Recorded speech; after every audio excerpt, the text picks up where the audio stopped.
안녕하세요. 칼럼 읽어주는 남자 카링남 한동화입니다. 한동화의 생생별곡 시작합니다. 오늘의 주제는 숙변입니다. 한간의 숙변은 만병의 근원이라고 하면서 대장에 달라붙어 있어 빠져나오지 않는 오래된 검은색 대변이라고 하는데요. 과연 숙변의 실체는 무엇일까요? 한번 살펴보겠습니다. 인터넷에 보면 숙변과 관련된 내용이 많이 나옵니다. 숙변이 만병의 근원이고 숙변을 제거한다는 것을 강조한 건강식품도 많습니다. 하지만 숙변은 존재하지 않는다는 반론도 많습니다. 그렇다면 숙변이란 단어는 어디서 시작됐으며 그 실체는 무엇일까요? 숙변이란 단어는 일본의 니시 가츠초라는 자연의학자에 의해 만들어졌습니다. 그는 소위 말하는 니시의학의 창시자로 알려졌는데 그가 만든 숙변이라는 개념이 오래전 일본에서 유행하다가 해방 이후 우리나라로 전해졌습니다. 숙변이란 단어를 한약 용어로 알고 있는 사람들이 많지만 한의사에는 숙변이란 단어가 없습니다.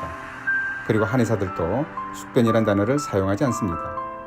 따라서 숙변을 치료하는 방법도 없습니다. 그래서 필자도 숙변의 실체에 대해서 의구심이 있습니다. 숙변을 단지 대변의 일부로 여긴다면 이해하기 쉽습니다. 변비가 심한 경우 대변은 오랫동안 대장에 머물 수 있기 때문입니다. 하지만 숙변에 대해서 가장 흔한 오해는 바로 항문을 통해서 나온다는 검은색 고용물입니다. 오해가 생기는 이유는 바로 대장 내시경 검사를 할 때입니다.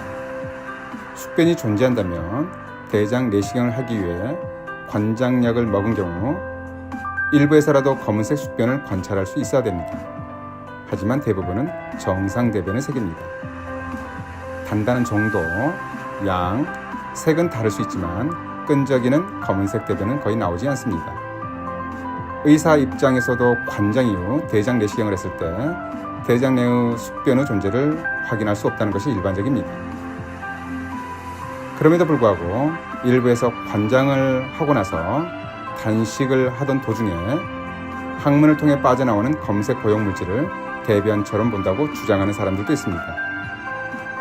사실 음식물을 섭취하지 않더라도 대변처럼 보이는 고용물이 나올 수 있습니다. 일부는 대변이 포함됐을 것이고 중요한 것은 소화관 점막의 탈락세포와 함께 장내 미생물의 사체가 유액과 담즙산 등의 소화액과 뭉쳐서 덩어리가 만들어질 가능성이 높습니다. 하지만 흔히 말하는 검은색 고용물은 사실 대변이 아닐 수 있습니다. 소화관 장 점막의 상피세포들은 24시간에서 96시간에 걸쳐 거의 모든 점막의 상피세포가 완전히 새롭게 바뀝니다. 생리적 염증 반응에 의한 결과죠. 마치 피부의 표피세포들이 28일 주기로 교체되는 것과 같습니다. 탈락된 각질세포를 때라고 부르는데 이 때는 수분과 결합되면 반죽처럼 끈적이면서 뭉칩니다. 만약 단식 도중 심한 속쓰림이나 복통이 생기면서 검은색 대변을 봤다면 이것은 숙변이 아니라 장출혈 때문일 가능성이 높습니다. 게다가 평소 소화성 궤양이 있다면 빈속에 분비된 유상 자극에 의해서 미세한 출혈이 일어날 수 있습니다.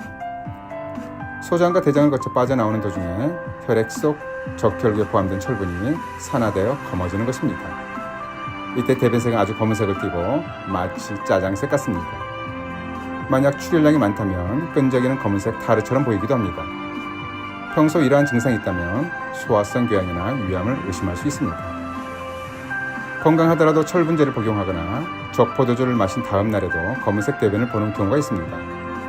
이 역시 철분이 산화된 결과이고 적포도주에 포함된 흡수되지 못한 안토시아닌이 농축되면서 검게 보이는 것입니다.